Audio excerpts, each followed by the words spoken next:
Ko te pūhara keke o te hapori.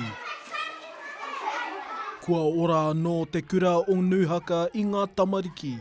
Having like keeps out of the space and like not tucked in under one roof. Having room, having a pōwhiri when we first came.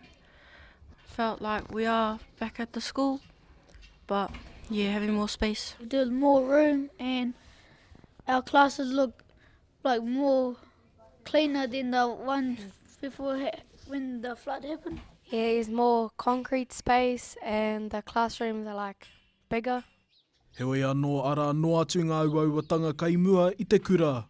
At the moment, we didn't get our bus shelter rebuilt through the project, so the kids, you know, especially the last few weeks, they get off the bus and it's pouring with rain and they've got to get from the bus through the school to their classrooms.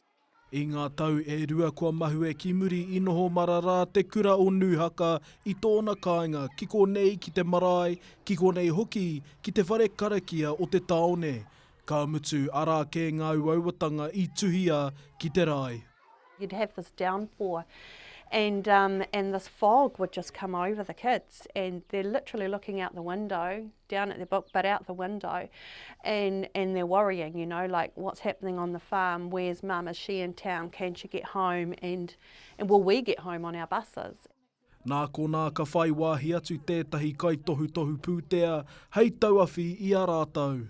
I know that in New Zealand it's a bit of an uneven playing field, so for rural schools it's particularly hard because you don't necessarily have corporates on their back doorsteps. Often there aren't a lot of trusts and classical gaming trusts around, so it's a bit harder to do the ask, and I'm really passionate about trying to, I guess, even out that uneven playing field and help lift some capability and capacity in schools so that the kids don't miss out. Ka mutu ko ngā hiahia o ngā tauira he māma.